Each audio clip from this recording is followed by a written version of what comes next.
കുഞ്ഞുനാള് പോലെ കേൾക്കുന്നതാണ് രാഷ്ട്രീയം. എല്ലാ സ്ഥലത്തും ഉണ്ട്, നമ്മുടെ എല്ലായിടത്തും കേൾക്കുന്നതാണ്. പക്ഷെ ഞങ്ങളൊക്കെ കുഞ്ഞിലെ ഏറ്റവും കൂടുതൽ കേട്ടിരിക്കുന്നത് കണ്ണൂരോ രാഷ്ട്രീയമോ എന്നൊക്കെ നമ്മളെ ഒരു പേടിപ്പിച്ചിട്ടാണ് ആ ഒരു കണ്ണൂർ രാഷ്ട്രീയത്തെ കുറിച്ച് കൂടുതൽ എക്സ്പ്ലെയിൻ ചെയ്തിട്ടിരിക്കുന്നത്.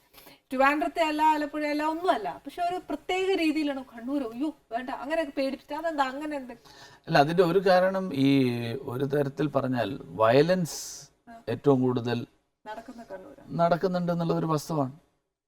വയലൻസ് കണ്ണൂർ മാത്രമല്ല നടന്നത്, ഇപ്പോൾ ആലപ്പുഴയിലും വയലൻസ് ഉണ്ടായിരുന്നു ഒരു കാലഘട്ടത്തിൽ, തൃശ്ശൂരിൽ വയലൻസ് ഉണ്ടായിരുന്ന ഒരു കാലഘട്ടത്തിൽ, തിരുവനന്തപുരത്ത് വയലൻസ് ഉണ്ടായിരുന്ന ഒരു കാലഘട്ടത്തിൽ, ഇപ്പോഴും ഇന്റർമിറ്റൻ്റ് ആയിട്ടുണ്ട് പലപ്പോഴും ചില സ്പൊറാഡിക് ഇൻസിഡൻസ്.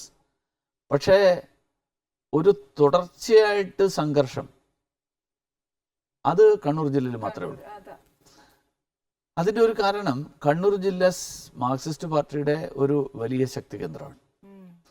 അപ്പോൾ അവിടെ അത് അവർക്ക് അവരുടെ ആൾക്കാർ നഷ്ടപ്പെടുന്നത് അതൊരു പ്രശ്നമാണ്. ഇപ്പം ഞാൻ ഇന്നലെ രാത്രി പാലക്കാടായിരുന്നു.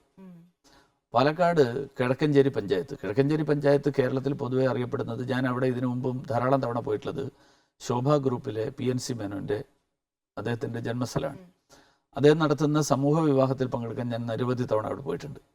അവിടെ പക്ഷേ ഇന്നലെ ഞാൻ പോകേണ്ടി വന്നത്, അവിടെ BJPയുടെ ഒരു എക്സ് സർവീസ് മാൻ ആയിട്ടുള്ള ഒരു പ്രവർത്തകൻ 18 വർഷം ആർമിയിൽ വർക്ക് ചെയ്ത് തിരിച്ചു വന്നതാണ്. അമ്മയും ഇദ്ദേഹവും അദ്ദേഹത്തിൻ്റെ സഹോദരി വിവാഹിതയായി. ഇദ്ദേഹം മാത്രമേ ഉള്ളൂ. അദ്ദേഹം വിവാഹിതനല്ല. വേറെ അദ്ദേഹം കുഴപ്പക്കാരനാണെന്ന് ആരും പറഞ്ഞിട്ടില്ല. പക്ഷെ അദ്ദേഹത്തിന് വീട്ടിൽ അകത്ത് കയറി അദ്ദേഹത്തിൻ്റെ കാലുകളടക്കം വെട്ടി മരണപ്പെട്ടില്ല. അദ്ദേഹം കഴിഞ്ഞ ഒരു 24 ദിവസമായിട്ട് അദ്ദേഹം എറണാകുളത്ത് ഹോസ്പിറ്റലാണ്. അപ്പോൾ അത് കാരണം ആ പഞ്ചായത്തിൽ വലിയ ശക്തിയുണ്ട്.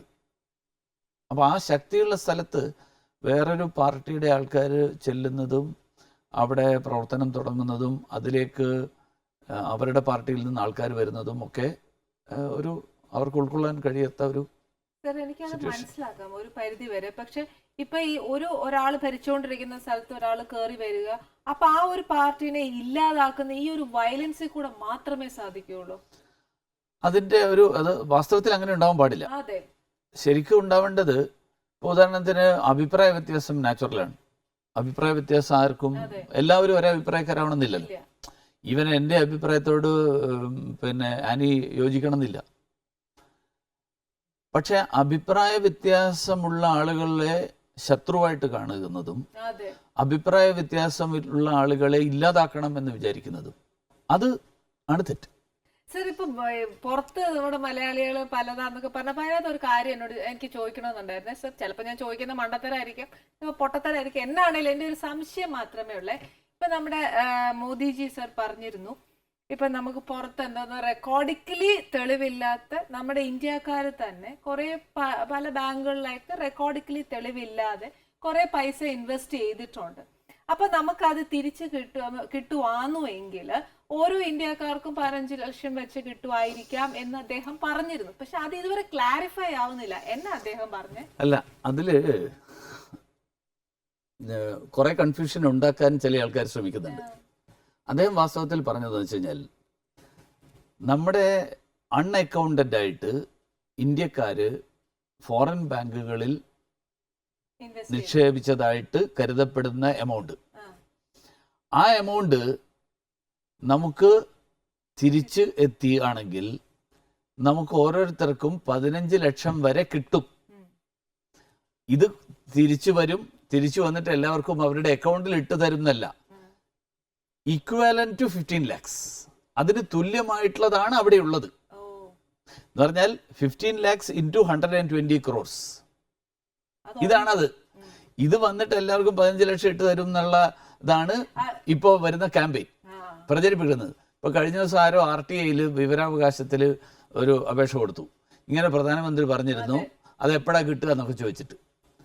അദ്ദേഹം ഒരിക്കലും പറഞ്ഞിട്ടില്ല ഇനി നാളെ ഗവൺമെന്റ് ഈ പണം തിരിച്ചു കൊണ്ടുവന്നു കഴിഞ്ഞാൽ ആ പണം ഈ രാജ്യത്തെ എല്ലാവർക്കും ഈക്വലായിട്ട് ഡിവൈഡ് ചെയ്ത് കൊടുക്കാം എന്ന് ഒരിക്കലും പറഞ്ഞിട്ടില്ല. അങ്ങനെ പറയാൻ ഒരാൾക്കും സാധ്യമല്ല. അതെന്തറിയോ, ഇതൊക്കെ കേൾക്കുമ്പോ ഞങ്ങള് വീട്ടമ്മമാര് ഈശ്വര അത് കിട്ടിയിരുന്നെങ്കിലോ എന്ന് ആലോചിക്കും. എനിക്ക് തോന്നുന്നു സംസാരിച്ച് ഒരുപാട് രാഷ്ട്രീയത്തിലേക്ക് ഇറങ്ങിയൊന്ന് സംശയം. എന്റെ ഫാമിലി വിട്ടുപോയി. ചേച്ചി അവിടെ പോയി, ചേച്ചി അവർ കോളേജ് അധ്യാപികയാണ്. ഇപ്പോൾ വെക്കേഷനാണ്. വെക്കേഷനാണെങ്കിലും അവർ ഈ സ്ത്രീകളുടെയും കുട്ടികളുടെയും ഒക്കെ പലതരത്തിലുള്ള ഇഷ്യൂസ് അതിൽ ഇടപെടുന്ന ഒരാളായതുകൊണ്ട് അവരുടെ അത്തരത്തിലുള്ള പ്രവർത്തനങ്ങളിലാണ് അവർ കൂടുതൽ. അതുകൊണ്ട് അതെ, അതുകൊണ്ട് കഴിഞ്ഞ ദിവസം അവർ കാസർഗോഡ് അവിടുത്തെ യൂണിവേഴ്സിറ്റിയിലെ വിമൻ സ്റ്റഡീസ് സെൻറ്ററിൻ്റെ ഇനോഗ്രേഷൻ ആയിരുന്നു, അതിന് പോയി. അപ്പം ഞങ്ങൾ രണ്ടുപേരും കുടുംബമായിട്ടാണെങ്കിലും ഞങ്ങൾ ഒരുമിച്ചാണ് ജീവിക്കുന്നത് എന്ന് പറഞ്ഞാൽ ഒരേ വീട്ടിൽ 24 മണിക്കൂർ 365 ദിവസം. അത് എൻ്റെ യാത്ര കാരണം സാധിക്കാറില്ല, അവരുടെ യാത്ര കാരണം സാധിക്കാറില്ല. ഇല്ല, ഞങ്ങൾ അതുകൊണ്ട് വിവാഹിതരായപ്പോൾ തന്നെ ഞങ്ങളൊരു തീരുമാനം എടുത്തു. അങ്ങനെയല്ല, മക്കൾ വേണ്ടെന്നും ഞങ്ങൾ തീരുമാനിച്ചില്ല. ഞങ്ങൾ ഈ നാട്ടിൽ ധാരാളം കുട്ടികളുണ്ട്. അങ്ങനെയുള്ള ജനിച്ചിട്ടുള്ള ധാരാളം കുട്ടികൾ ഇപ്പോഴും അവരുടെ എല്ലാ അവരുടെ പ്രോബ്ലംസ് എല്ലാം സോൾവ് ചെയ്യപ്പെട്ടിട്ടില്ല. അപ്പം ഞങ്ങളായിട്ട് ഇനി പുതുതായിട്ട് പുതിയ കുഞ്ഞുങ്ങളെ ക്ഷണിച്ചു കൊണ്ടുവരണ്ട. നിലവിൽ വന്നിട്ടുള്ള കുഞ്ഞുങ്ങളുടെ കാര്യങ്ങൾ ഞങ്ങൾക്ക് കഴിയുന്ന രീതിയിൽ ചെയ്യാവുന്നത് ചെയ്താൽ മതിയല്ലോ. അയ്യോ, അത് വലിയൊരു കാര്യമാണല്ലോ. ശരിക്കും ആരും അറിയാൻ വയ്യാത്തൊരു സത്യമായി കേൾക്കുന്നത്. അത് ഒരു എന്താ പറയുക, ഇതുവരെ ഞാൻ ഇങ്ങനെ ഒരു വാക്കുകളൊന്നും ആരുടെ വായിൽ നിന്നും കേട്ടിട്ടില്ല. അതിൽ പ്രത്യേകമൊന്നുമില്ല. ഞാൻ രണ്ട് കാര്യങ്ങളുണ്ട്. അതായത് ഞങ്ങൾ രണ്ടുപേരും അവരും കുറച്ച് സംഘടനാ പ്രവർത്തനത്തിലൊക്കെ ഉണ്ടായിരുന്ന ആളാണ്. വിവാഹിതരായപ്പോൾ ഞങ്ങൾ തീരുമാനിച്ചു, കല്യാണം കഴിഞ്ഞ് കുടുംബമായിട്ട് ജീവിച്ച് കുട്ടികൾ ഉണ്ടാവുക മാത്രമല്ല ജീവിതത്തിൻ്റെ ഉദ്ദേശം. ഞങ്ങൾ പൊതുസമൂഹത്തുമായിട്ട് ബന്ധപ്പെട്ടിട്ടുള്ള കാര്യങ്ങളിൽ പ്രവർത്തിക്കുന്നതിൽ സന്തോഷം കണ്ടെത്തുന്ന ആളുകളായതുകൊണ്ട് അത് വേണമെങ്കിൽ പറയാൻ ഞങ്ങളുടെ സ്വാർത്ഥതയാണ്. കാരണം എനിക്ക് അതിലാണ് സന്തോഷം. ഞങ്ങൾക്ക് ചില ആളുകൾക്ക് കുട്ടികളുടെ കൂടെ സിനിമ കാണാൻ പോകുന്നതിലായിരിക്കും സന്തോഷം. ഞങ്ങൾക്ക് സ്വന്തം കുട്ടികളില്ലെങ്കിലും ഒരു കുട്ടി വിഷമം അനുഭവിക്കുന്ന ഒരു കുഞ്ഞുണ്ടെങ്കിൽ ആ കുഞ്ഞിൻ്റെ വിഷമം മാറ്റാൻ ഞങ്ങൾക്ക് എന്തെങ്കിലും ചെയ്യാൻ പറ്റുമെങ്കിൽ ഞങ്ങൾക്ക് അതിൽ സന്തോഷം കണ്ടെത്തും. അതുകൊണ്ട് ബയോളജിക്കൽ പാരൻറ്ഹുഡ് അതിലൂടെ മാത്രമേ ഒരു അച്ഛൻ പാരന്റ് ആവുള്ളൂ എന്നുള്ള ഒരു ധാരണ ഞങ്ങൾക്കില്ല.